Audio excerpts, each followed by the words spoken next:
బ్రహ్మరాజన్యాభ్యాం అంటే బ్రహ్మ ఎవరికైతే జ్ఞానం కలిగిందో వాళ్ళకు కూడా, ఎవరికైతే క్షత్రియత్వం ఉంటుందో, ఎందుకంటే లోకాన్ని రక్షించాలి కాబట్టి, సమాజాన్ని కాపాడాలి కాబట్టి వాళ్ళకు కూడా ఉండాలి. గురువులు ఏ విధంగా ఉన్నారో వాళ్ళకి వేదం కావాలి. ఎవరైతే రక్షణ స్థానాల్లో ఉన్నారో వాళ్ళకి వేదం కావాలి. వైశ్యాయచ ఎవరైతే వ్యాపారాన్ని చేసి ధనాన్ని సంపాదించి అందరికీ సహాయం చేస్తుంటారో వాళ్ళకు కూడా, ఎవరు ఏ పని చేయాలనుకున్నా సరే వేదం కంపల్సరిగా రావలసిందే. ఎందుకంటే ఆ మార్గాన్ని నిర్దేశిస్తుంది వేదం. ఒక ప్రధానమంత్రి అవ్వాలన్నా లేకపోతే ఒక పని మనిషి కావాలన్నా ఇద్దరికీ వేదం కావలసిందే. వేదము లేకుండా ఏ పదవిని కూడా మనం సరైన మార్గంలో నడిపించలేము.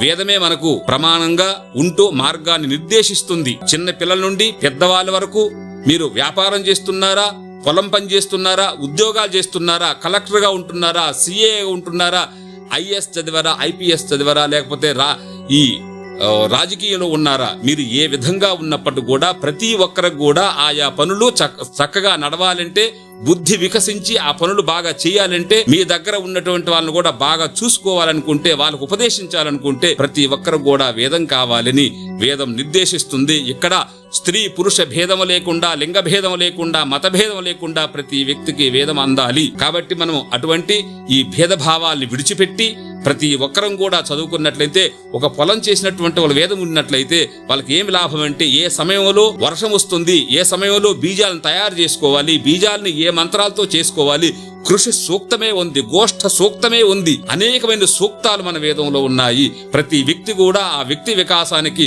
ఉపయోగపడినట్లుగా ఆ వేదాలు సూక్తాల ద్వారా, మంత్రాల ద్వారా భగవంతుడు మనకిచ్చున్నాడు కాబట్టి, మార్గాల్ని నిర్దేశించారు కాబట్టి అటువంటి వేదాన్ని అందరూ చదవాలి.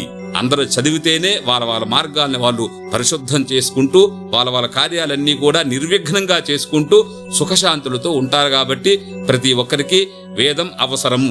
ఈ వేదము అన్నటువంటిది మరి యోగ్యత ఏంటి అనే చెప్పే దీంట్లో మనం యోగ్యతని చూడాలి.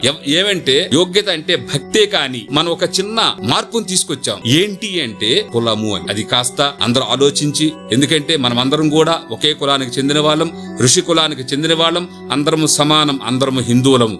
ఇక్కడ కులాలన్నటువంటివి మనం పెట్టుకున్నవే తప్ప భగవంతుడు ఇవ్వలేదు. ఎందుకంటే జన్మనా జాయతే శూద్రః అంటుంది మళ్ళీ శాస్త్రమే. జన్మనా జాయతే శూద్రః కర్మణా ద్విజ ఉచ్యతే వేదపాఠేన విప్రత్వం బ్రహ్మజ్ఞానేన బ్రాహ్మణ అంటుంది. మనము ఈ శబ్దాలను కులాలకు తెచ్చుకున్నాం. ఇవి కులాలకు కాదు, ఇది యోగ్యత. ప్రతి వ్యక్తి కూడా పుట్టినప్పుడు శూద్రుడిగానే ఉంటాడు.